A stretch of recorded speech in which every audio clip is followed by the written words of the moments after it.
When given the order, right or wrong, can you take the shot?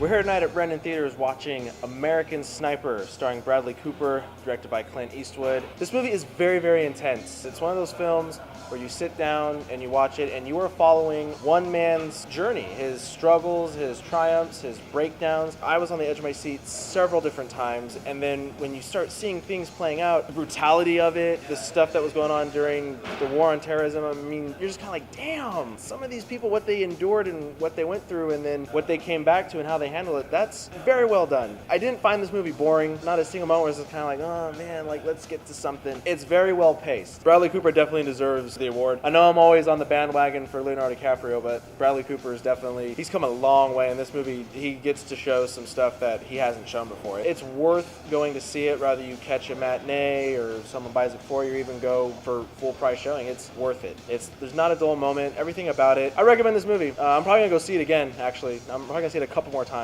It makes your heart go pitter patter. You're doing this. You're glued. Every situation he's in, when he's on the trigger, rather it's just looking around or, I mean, it's calculating what he's gonna do. And when they go to that trigger shot, you're just like, this movie's a 9 out of 10. Solid 9 out of 10. That's all I can really say. To see the Black Hat review, go ahead and click the Smoken Pictures logo at any time during this review, and you can check that one out. To see what the other snipers had to say, let's check that out right now.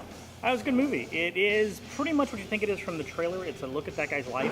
He is credited as being the most deadly sniper in U.S. history. I was actually just reading some stuff about him after we watched the movie. A lot of the confirmed facts that were not embellished in the movie were actually very impressive. A lot of the stuff you see in the movie is very true, apparently. It's been corroborated by other people, but he accomplished quite a bit in the military. It's not like Lone Survivor where it's just watching them be shot at for an hour and a half or whatever it is. It actually looks at the mindset, it looks at the person, and it gives you an emotional look into what war is like. From the perspective of someone that's considered to be a legend, that's considered to be one of the best. I think that that's a vulnerability shown in the movie that is very important. I think it makes this movie a special kind of war movie. I had an open mind going in. I've been hearing good things about it, so I'm like, okay. And I didn't know this was a true story. As far as I was concerned, it was based on a real war, based on real sniper-like situations. I did not do much research going in. I kind of wanted to be surprised, and it had more of an impact on me, and I found this is a true story. And I gotta say, it was the most emotionally moving film, a modern war film genre,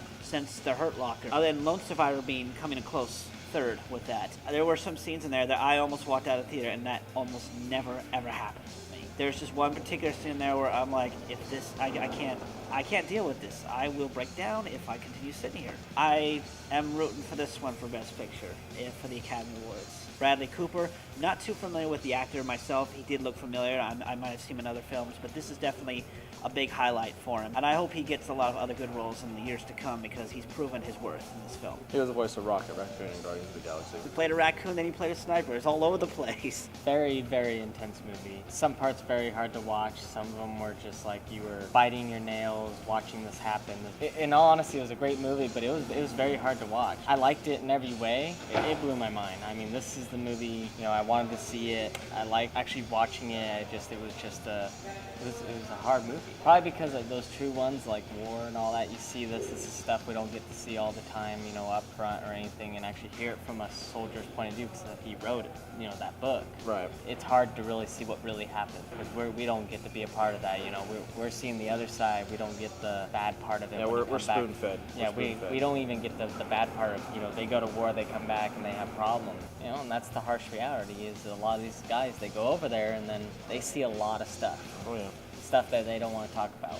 And that's really what it is. I give this movie a 9 out of 10.